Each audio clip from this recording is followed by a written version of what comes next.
Hello दोस्तों, आज की इस वीडियो में मैं आपके साथ एक बहुत ही बड़ी खबर शेयर करने वाला हूं और ये खबर इस वक्त काफ़ी चर्चा में है। तो खबर में आगे बढ़े उससे पहले आपसे एक छोटी सी रिक्वेस्ट है कि अगर आप मेरे चैनल पर नए हैं तो इस चैनल को ज़रूर सब्सक्राइब कर लें, क्योंकि हम बड़ी मेहनत से आपके लिए सच्ची खबर लेकर के आते हैं। तो चलिए अब खबर में हम आगे बढ़ते हैं।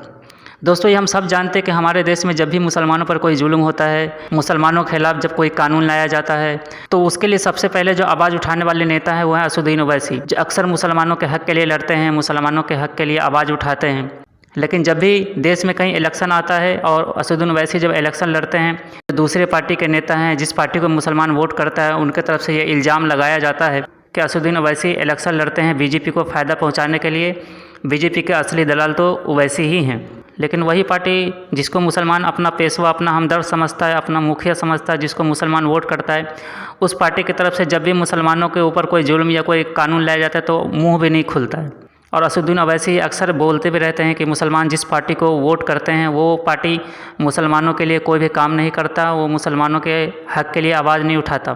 तो ये हम सब जानते हैं कि हमारे देश में जब भी कोई मुसलमानों के खिलाफ कानून आता है या कोई जुल्म होता है तो उसके लिए तनो तनहा सिर्फ असदुद्दीन ओवैसी ही हैं जो आवाज़ उठाते हैं, बाकी किसी भी पार्टी की तरफ से कोई भी आवाज़ नहीं उठाया जाता है। और चाहे वो कांग्रेस पार्टी हो, चाहे वो समाजवादी पार्टी हो, और इन पार्टियों के चक्कर में जो मुस्लिम समाज के जितने भी लोग हैं सब बीजेपी के दुश्मन बन गए हुए हैं, क्योंकि मुसलमान जितने भी हैं सब या तो कांग्रेस को या समाजवादी पार्टी को वोट करते हैं।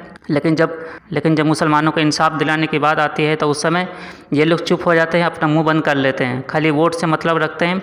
और कुछ हद तक ये बातें अब सही भी साबित होती दिख रही है, क्योंकि असदुद्दीन ओवैसी अक्सर ये कहते हैं कि मुसलमान जिस पार्टी को वोट करता है वो पार्टी मुसलमान के लिए काम नहीं करता है। तो ये खबर आप कुछ हद तक सही होती दिख रही है। तो वो क्या है खबर? तो वो खबर इस वक्त बहुत बड़ी निकल कर के आई है। वो खबर ये है कि आजम खान जो है वो समाजवादी पार्टी को छोड़कर और असदुद्दीन ओवैसी की पार्टी में शामिल हो सकते हैं। तो इस खबर को हम विस्तार से बताते हैं। तो चलिए खबर में आगे हम बढ़ते हैं। अभी हाल ही में यूपी में विधानसभा चुनाव के ख़त्म होने के बाद से ही समाजवादी पार्टी में उथल कूद मची हुई है। तो ये इस वक्त की बड़ी खबर ये है कि आजम खान समाजवादी पार्टी को छोड़कर और असदुद्दीन ओवैसी की पार्टी में जा सकते हैं। तो आइए हम जानते हैं क्या है पूरा मामला। दरअसल सोमवार को आजम खान के मीडिया प्रभारी अखिलेश यादव पर कई गंभीर आरोप लगाए।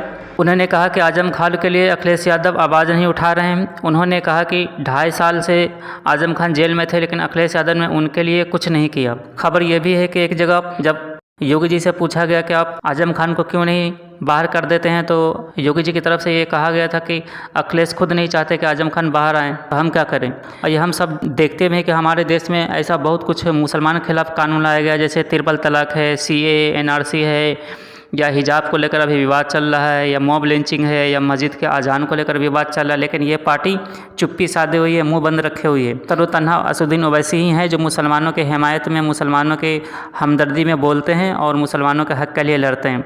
लेकिन जब वोट का टाइम आता है तो ये पार्टी बोलते हैं मुसलमान हमारे तो मुसलमान हमारे।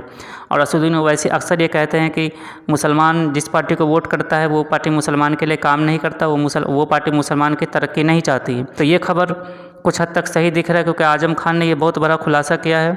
और ख़बर ये भी है कि अखिलेश यादव कई जगह अपने स्टेज पर मुसलमानों को चढ़ने नहीं दिए हैं। कहते हैं कि मुसलमानों के कपड़ा से बदबू आता है और उसको अपने स्टेज से उतार दिए हैं। तो ये लोग सिर्फ मुसलमानों का वोट लेने के लिए मुसलमान के हाँ में हाँ मिलाते हैं, लेकिन जब काम निकल जाता है तो मुसलमानों को भूल जाते हैं। तो ये इस वक्त की बड़ी खबर है। ये खबर आपको कैसा लगा हमें ज़रूर बताएं। अगर खबर पसंद आए तो अपने दोस्तों में ज़रूर शेयर करें। चैनल को सब्सक्राइब नहीं किया तो ज़रूर कर लें। मिलते हैं फिर किसी नई खबर के साथ। आज की इस वीडियो में बस इतना ही।